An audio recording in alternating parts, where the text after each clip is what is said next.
उम्मीद करती हाँ तुसीं सारे वधिया होवोगे।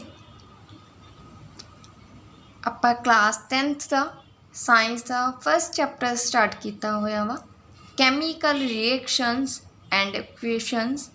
उहदे विच आपां कैमीकल रिएक्शन कैमीकल इक्वेशन उहनूं बैलेंस करना उहदियां 4 टाइप्स कर लियां। हुण आपां 5वीं टाइप ऑक्सीडेशन एंड रिडक्शन करांगे। अगर तुसीं पहलां वालियां वीडियोज़ नहीं देखियां होईयां तां उहनूं चैनल की प्लेलिस्ट दे विच आके देख सकते हो। अगर तुसीं चैनल नूं सबसक्राइब नहीं किया तो सबसक्राइब करो। तो 5th अपने कोल जो टाइप आ ऑक्सीडेशन एंड रिडक्शन आक्सीकरण अते लघुकरण। तो फर्स्ट ऑक्सीडेशन की हुंदी आ, जिद्दां उहदे नेम तो क्लीयर हो रहा ऑक्सीडेशन आक्सीकरण जिंदे विच ऑक्सीजन ऐड होवेगी, ऑक्सीजन की एडिशन होवेगी, ऑक्सीजन की प्राप्ति होवेगी, उहनूं आपां की कहांगे ऑक्सीडेशन। हुण इहदे विच ऑक्सीजन की प्राप्ति तो होवेगी उहनूं आपां ऑक्सीडेशन भी कह सकते हैं। जे उस रिएक्शन दे विच ऑक्सीडेशन ऑक्सीजन आ जिहड़ी वो आ ही नहीं रही तो आपां किवें पहचानांगे। तो सैकेंड इहदी पहचानण दा अपना कोले फैक्टर की आ हाइड्रोजन की हानि, जां तां ऑक्सीजन ऐड हुंदी होवे ते जां फिर की आ हाइड्रोजन लॉस हुंदी होवे, हाइड्रोजन बाहर निकलदी होवे तां उहनूं आपां की कहांगे ऑक्सीडेशन। तो ऑक्सीडेशन रिएक्शन की आ जिंदे विच ऑक्सीजन ऐड होवे जां हाइड्रोजन बाहर जावे। तो फर्स्ट रिएक्शन आ Cu plus O2 copper plus oxygen heat किया उन्होंने तो अपने को ब्लैक कलर का सबसटेंस बन जाता वा कॉपर ऑक्साइड CuO। हाँ इत्थे कॉपर दे नाल ऑक्सीजन ऐड होगी CuO बन गया। इट मीनस ये किहड़ी रिएक्शन आ ऑक्सीडेशन रिएक्शन। सैकेंड रिडक्शन लघुकरण। रिडक्शन आ जिहड़ी ऑक्सीडेशन दे बिल्कुल ओपोजिट आ। ऑक्सीडेशन दे विच ऑक्सीजन ऐड हुई सी ते हाइड्रोजन लूज होंदी आ, बट रिडक्शन दे विच ऑक्सीजन की हानि हुंदी आ, ऑक्सीजन लूज हुंदी आ बट हाइड्रोजन ऐड हुंदी आ। तो उहनूं आपां की कहने आ reduction. For example CuO plus H2 जिहड़ा अपने कोल इत्थे कॉपर ऑक्साइड बनया, जे इहनूं आपां हाइड्रोजन की प्रेजेंस दे विच हीट करदे आ तां कॉपर कल्ला रह जांदा वा। इत्थे CuO सी, इत्थे Cu रह गया, ऑक्सीजन की हानि हुई, ऑक्सीजन लॉस हो गया तो इहदा मतलब ये किहड़ी आ रिडक्शन। तो हुण अपने कोल रिएक्शन कल्ली ऑक्सीडेशन भी हो सकती है, कल्ली रिडक्शन भी हो सकती है। तो रिएक्शन वो भी हुंदियां वा जिन्हां दे विच कई बार ऑक्सीडेशन भी हो जाती है रिडक्शन भी हो जाती है। इक्को ही रिएक्शन दे विच ऑक्सीडेशन ते रिडक्शन दोनों हुंदियां। इहदे विच ही आपां देखदे हां कॉपर ऑक्साइड सीगा, कॉपर ऑक्साइड दे विचों ऑक्सीजन बाहर गई तो कल्ला कॉपर रह गया तो इहनूं आपां की कह की होगी रिडक्शन। बट जे आपां हाइड्रोजन देखीए इहदे ये कदे च कन्वर्ट होया H2O दे विच, तो इहदे विच ऑक्सीजन इत्थे की होई है ऐड होगी तो एडिशन ऑफ ऑक्सीजन की हुंदा वा ऑक्सीडेशन। तो जे ऑक्सीजन ऐड होगी तो इहनूं आपां की कहांगे ऑक्सीडेशन। तो अपने कोल इहदे विच रिडक्शन भी होई आ ऑक्सीडेशन भी होई आ। तो वो रिएक्शन जिंदे विच ऑक्सीडेशन ते रिडक्शन दोनों होण उहनूं आपां की कहने आ रिडॉक्स रिएक्शन। रिडॉक्स क्रियावां जिन्हां दे विच ऑक्सीडेशन ते रिडक्शन दोनों होण उन्हां नूं की आपां कहने आ रिडॉक्स रिएक्शनस जां फिर रिडॉक्स क्रियावां। तो हुण आपां दोबारा रिवाइज करते हैं थोड़ा जा ऑक्सीडेशन ते रिडक्शन की आ। ऑक्सीडेशन मतलब ऑक्सीजन की प्राप्ति होनी जां हाइड्रोजन की हानि हो जानी। रिडक्शन जिंदे विच ऑक्सीजन की हानि होनी पर हाइड्रोजन की प्राप्ति होनी, उन्होंने आपां की कहने आ लघुकरण रिडक्शन। तो वो क्रियावां जिन्हां दे विच ऑक्सीडेशन भी होवे रिडक्शन भी होवे उन्हां नूं आपां की कहने आ रिडॉक्स रिएक्शनस रिडॉक्स क्रियावां। अपनी डेली लाइफ दे विच भी बहुत सारिया ऑक्सीडेशन रिएक्शन ऑक्सीकरण क्रियावां हुंदियां वा। तो आपां उन्हां दे विचों फस्ट कोरन कोरिजन ਬਾਰੇ ਡਿਸਕਸ ਕਰਾਂਗੇ। ਜਦੋਂ ਆਪਾਂ ਚੈਪਟਰ ਦੀ ਸਟਾਰਟਿੰਗ ਕੀਤੀ ਸੀ ਤਾਂ ਉਹਦੇ ਵਿੱਚ ਆਪਾਂ ਇੱਕ ਐਗਜ਼ਾਮਪਲ ਲਈ ਸੀ ਰਸਟਿੰਗ।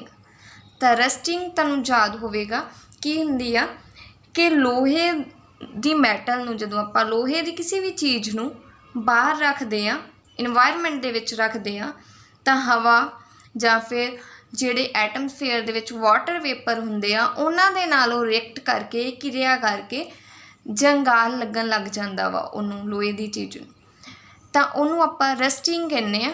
ਇੱਦਾਂ ਹੀ ਜੇ ਕਿਸੇ ਹੋਰ ਮੈਟਲ ਦੀ, ਕਿਸੇ ਹੋਰ ਧਾਤ ਦੇ ਉੱਤੇ, ਜਿਵੇਂ ਆਪਾਂ ਕਿਹਾ ਸੈੱਲ, ਤੇਜ਼ਾਬ ਜਾਂ ਹਵਾ, ਇਹ ਚੀਜ਼ਾਂ ਦੇ ਨਾਲ ਰਿਐਕਸ਼ਨ ਹੁੰਦੀ ਆ ਤਾਂ ਖੋਰਿਤ ਹੋਣ ਲੱਗ ਜਾਂਦੀਆਂ, ਖੁਰਨ ਲੱਗ ਜਾਂਦੀਆਂ, ਜਿਹਨੂੰ ਆਪਾਂ ਕੀ ਕਹਿੰਦੇ ਆ, ਖੋਰਨ। ਇੰਗਲਿਸ਼ ਦੇ ਵਿੱਚ ਉਹਨੂੰ ਕੀ ਕਹਿੰਦੇ ਆ, ਕੋਰੀਜ਼ਨ। ਆਪਾਂ ਜਦੋਂ ਕਿਸੇ ਵੀ ਧਾਤ ਨੂੰ ਉਹ ਬਾਹਰ ਆਪਣੇ ਵਾਤਾਵਰਨ ਦੇ ਵਿੱਚ, ਇਨਵਾਇਰਮੈਂਟ ਦੇ ਵਿੱਚ ਪਈ ਰਹਿੰਦੀ ਆ, ਸੈੱਲ ਨਾਲ, ਠੀਕ ਆ, ਤੇਜ਼ਾਬ ਨਾਲ, ਉਹਦੇ ਨਾਲ ਕਿਰਿਆ ਕਰਕੇ ਉਹ ਕੀ ਆ, ਕੋਰਾਈਡ ਹੋਣ ਲੱਗ ਜਾਂਦੀਆਂ ਵਾ, ਖੁਰਨ ਲੱਗ ਜਾਂਦੀਆਂ ਵਾ, ਤਾਂ ਉਹਨੂੰ ਆਪਾਂ ਕੀ ਕਹਿੰਦੇ ਆ, ਖੋਰਨ। ਜਿਵੇਂ ਲੋਹੇ ਦੇ ਉੱਪਰ ਕਿਹੜੇ ਰੰਗ ਦੀ ਪਰਤ ਜੰਮ ਜਾਂਦੀ ਆ, ਲਾਲ ਭੂਰਾ ਜਾਂ ਪਾਊਡਰ, ਰੈਡਿਸ਼ ਬਰਾਊਨ ਕਲਰ ਦੀ ਲੇਅਰ ਆ ਜਾਂਦੀ ਆ। ਜੇ ਸਿਲਵਰ ਦੀ ਗੱਲ ਕਰਦੇ ਆ, ਚਾਂਦੀ, ਤਾਂ ਉਹਦੇ ਉੱਪਰ ਬਲੈਕ ਕਲਰ, ਚਾਂਦੀ ਆਪਾਂ ਕਹਿੰਦੇ ਨਾ ਕਾਲੀ ਹੋਣ ਲੱਗ ਜਾਂਦੀ ਆ, ਤਾਂ ਉਹ ਕੀ ਆ, ਕੋਰੀਜ਼ਨ ਹੁੰਦੀ ਆ। ਕਾਪਰ, ਕਾਪਰ ਦੇ ਉੱਪਰ ਗ੍ਰੀਨ ਕਲਰ ਦੀ ਲੇਅਰ ਹੁੰਦੀ ਆ, ਹਰੀ ਪਰਤ ਹੁੰਦੀ। ਤਾਂ ਆਪਾਂ 10 ਮੈਟਲਸ ਬਾਰੇ ਕੀਤਾ ਵਾ। ਫਸਟ ਆਇਰਨ, ਲੋਹਾ, ਉਹਦੇ ਉੱਪਰ ਕਿਹੜੇ ਕਲਰ ਦੀ ਲੇਅਰ ਜੰਮਦੀ ਆ, ਰੈਡਿਸ਼ ਬਰਾਊਨ। ਸੈਕਿੰਡ ਸਿਲਵਰ, ਚਾਂਦੀ, ਉਹਦੇ ਉੱਪਰ ਬਲੈਕ ਕਲਰ ਦੀ। ਥਰਡ ਕਾਪਰ, ਕਾਪਰ ਦੇ ਉੱਪਰ ਗ੍ਰੀਨ ਕਲਰ ਦੀ। ਤਾਂ ਕੋਰੀਜ਼ਨ ਕੀ ਹੁੰਦੀ ਆ, ਕਿਸੇ ਧਾਤ ਉੱਤੇ ਆਲੇ ਦੁਆਲੇ ਦੀਆਂ ਵਸਤਾਂ ਜਿਵੇਂ ਸੈੱਲ, ਤੇਜ਼ਾਬ ਆਦਿ ਨਾਲ ਜਦੋਂ ਵੀ ਧਾਤ ਕਿਰਿਆ ਕਰਦੀ ਆ ਤਾਂ ਉਹਨੂੰ ਆਪਾਂ ਕਹਿੰਦੇ ਆ ਕਿ ਧਾਤ ਖੋਰਿਤ ਹੋਣ ਲੱਗ ਗਈ ਆ, ਜਿਸ ਨੂੰ ਖੋਰਨ ਆਖਦੇ ਆ। ਖੋਰਨ ਦੇ ਕਰਕੇ, ਕੋਰੀਜ਼ਨ ਦੇ ਕਰਕੇ ਜਿਵੇਂ ਕਾਰਸ ਹੁੰਦੀਆਂ ਵਾ ਜਾਂ ਬ੍ਰਿਜਸ ਬਣਦੇ ਆ, ਜਿੰਨਾ ਵੀ ਆਇਰਨ ਮਟੀਰੀਅਲ, ਮੈਟਲ ਮਟੀਰੀਅਲ ਬਣਦਾ ਵਾ, ਉਹ ਖਰਾਬ ਹੋਣ ਲੱਗ ਜਾਂਦਾ ਵਾ, ਜਿਹਦੇ ਕਰਕੇ ਆਪਾਂ ਨੂੰ ਦੀ ਰਿਪੇਅਰਿੰਗ ਦੇ ਲਈ ਬਹੁਤ ਸਾਰੀ ਇਨਵੈਸਟਮੈਂਟ ਕਰਨੀ ਪੈਂਦੀ ਆ। ਤਾਂ ਖੋਰਨ ਪਤਾ ਲੱਗ ਗਿਆ ਹੋਵੇਗਾ, ਕੋਰੀਜ਼ਨ। ਸੈਕਿੰਡ ਜਿਹੜੀ ਆਪਣੀ ਐਗਜ਼ਾਮਪਲ ਆ, ਜਾਂ ਆਪਾਂ ਕਹਿ ਦਈਏ ਕਿ ਆਪਾਂ ਡਿਸਕਸ ਕਰਨਾ, ਉਹ ਕੀ ਆ, ਰੈਂਸੀਡਿਟੀ, ਦੁਰਗੰਧਤਾ। ਤਾਂ ਰੈਂਸੀਡਿਟੀ ਕੀ ਆ, ਆਪਾਂ ਦੇਖਿਆ ਹੋਵੇਗਾ, ਆਪਾਂ ਕਰਦੇ ਵੀ ਹਾਂ ਘਰ ਦੇ ਵਿੱਚ, ਕਿ ਆਪਾਂ ਜਦੋਂ ਕੋਈ ਵੀ ਸਬਜ਼ੀ, ਕੋਈ ਵੀ ਚੀਜ਼ ਬਣਾ ਲੈਂਦੇ ਹਾਂ ਜਿਹਦੇ ਵਿੱਚ ਤੇਲ ਜਾਂ ਚਰਬੀ ਹੋਵੇ, ਤਾਂ ਉਹਨਾਂ ਨੂੰ ਆਪਾਂ ਕੀ ਆ, ਫਰਿੱਜ ਦੇ ਵਿੱਚ ਰੱਖ ਦਿੰਦੇ ਹਾਂ ਕਿ ਉਹ ਖ਼ਰਾਬ ਨਾ ਹੋਣ। ਪਰ ਜੇ ਆਪਾਂ ਫਰਿੱਜ ਦੇ ਵਿੱਚ ਨਾ ਰੱਖੀਏ, ਉਹ ਬਾਹਰ ਕਾਫੀ ਟਾਈਮ ਚੀਜ਼ ਪਈ ਰਵੇ, ਤਾਂ ਤੁਸੀਂ ਦੇਖਿਆ ਹੋਵੇਗਾ, ਫੀਲ ਕੀਤਾ ਹੋਵੇਗਾ ਕਿ ਉਹਦੀ ਜਿਹੜੀ ਸਮੈਲ ਆ ਅਤੇ ਉਹਦਾ ਟੇਸਟ ਉਹ ਚੇਂਜ ਹੋ ਜਾਂਦਾ ਵਾ। ਤਾਂ ਉਹ ਕਿਉਂ ਚੇਂਜ ਹੁੰਦਾ ਵਾ, ਆਕਸੀਕਰਨ ਕਰਕੇ, ਆਕਸੀਡੇਸ਼ਨ ਕਰਕੇ ਹੀ ਉਹ ਚੇਂਜ ਹੁੰਦਾ ਵਾ। ਤਾਂ ਆਪਾਂ ਕੀ ਕਹਾਂਗੇ, ਰੈਂਸੀਡਿਟੀ ਕੀ ਆ, ਕਿ ਜਦੋਂ ਤੇਲ ਜਾਂ ਚਰਬੀ ਦਾ ਆਕਸੀਕਰਨ ਹੋ ਜਾਂਦਾ ਵਾ ਤਾਂ ਉਹਦੀ ਗੰਧ ਅਤੇ ਸਵਾਦ, ਸਮੈਲ ਅਤੇ ਟੇਸਟ ਉਹ ਚੇਂਜ ਹੋ ਜਾਂਦੇ ਆ, ਤਾਂ ਆਪਾਂ ਕੀ ਕਹਿੰਦੇ ਆ, ਉਹ ਦੁਰਗੰਧਤਾ ਹੋ ਗਈ, ਰੈਂਸੀਡਿਟ ਹੋ ਗਈ। ਫੋਰ ਐਗਜ਼ਾਮਪਲ, ਰੈਂਸੀਡਿਟੀ ਤੋਂ ਬਚਣ ਦੇ ਲਈ ਕਿ ਆਪਾਂ ਕਹਿ ਦਈਏ ਕਿ ਆਪਣਾ ਭੋਜਨ ਖਰਾਬ ਨਾ ਹੋਵੇ, ਆਪਾਂ ਉਹਨੂੰ ਫਰਿੱਜ ਦੇ ਵਿੱਚ ਰੱਖ ਦਿੰਦੇ ਹਾਂ। ਸਿਮੀਲਰਲੀ ਕਈ ਆਪਾਂ ਜਿਹੜੇ ਪਦਾਰਥ ਹੁੰਦੇ ਆ, ਸਬਸਟੈਂਸ ਹੁੰਦੇ ਆ, ਈਟੇਬਲਸ ਹੁੰਦੀਆਂ ਵਾ, ਉਹਨੂੰ ਆਪਾਂ ਏਅਰ ਟਾਈਟ ਕੰਟੇਨਰਸ ਦੇ ਵਿੱਚ ਰੱਖਦੇ ਹਾਂ, ਹਵਾ ਰੋਧਕ ਬਰਤਨਾਂ ਦੇ ਵਿੱਚ ਰੱਖਦੇ ਹਾਂ ਕਿ ਉਹਨਾਂ ਦੇ ਨਾਲ ਹਵਾ ਰਿਐਕਟ ਨਾ ਕਰ ਸਕੇ, ਉਹ ਖਰਾਬ ਨਾ ਹੋਣ, ਆਕਸੀਕਰਨ ਜੇ ਹੋਵੇ ਵੀ ਤਾਂ ਬਹੁਤ ਜ਼ਿਆਦਾ ਸਲੋ ਹੋਵੇ। ਇੱਦਾਂ ਹੀ ਆਪਾਂ ਲੇਜ਼, ਚਿਪਸ ਖਾਂਦੇ ਹੋ ਤੁਸੀਂ ਸਾਰੇ, ਠੀਕ ਆ। ਚਿਪਸ ਜਿਹੜੇ ਹੁੰਦੇ ਆ ਉਹਨਾਂ ਦੇ ਪੈਕਟਸ ਦੇ ਵਿੱਚ ਤੁਸੀਂ ਦੇਖਿਆ ਨਾ ਕਿ ਹਵਾ ਭਰੀ ਹੁੰਦੀ, ਉਹ ਫੁੱਲੇ ਹੋਏ ਹੁੰਦੇ ਆ ਪੈਕਟਸ, ਤਾਂ ਉਹਨਾਂ ਦੇ ਵਿੱਚ ਨਾਈਟ੍ਰੋਜਨ ਗੈਸ ਭਰੀ ਜਾਂਦੀ ਆ।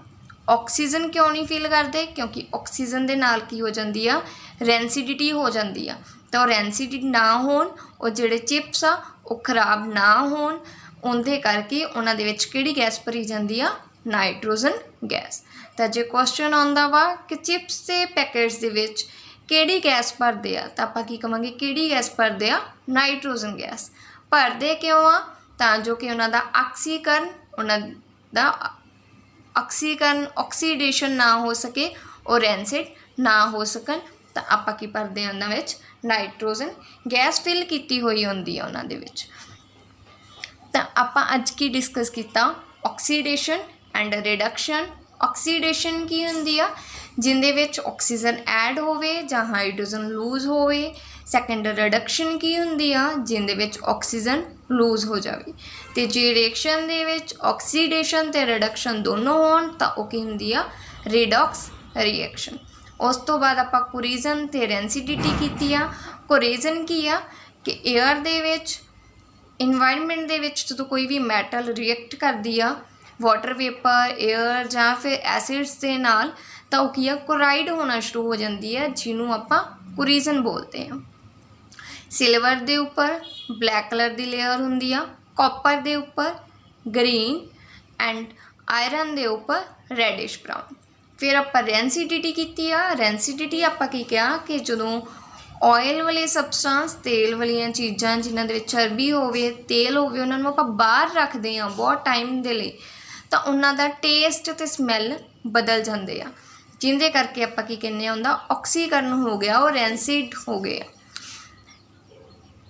ਸਿਮਿਲਰਲੀ ਚਿਪਸ ਨੂੰ ਆਕਸੀਡੇਸ਼ਨ ਤੋਂ ਬਚਾਉਣ ਦੇ ਲਈ ਆਕਸੀਕਰਨ ਤੋਂ ਬਚਾਉਣ ਦੇ ਲਈ ਉਹਦੇ ਵਿੱਚ ਕਿਹੜੀ ਗੈਸ ਭਰੀ ਜਾਂਦੀ ਆ ਨਾਈਟ੍ਰੋਜਨ ਗੈਸ।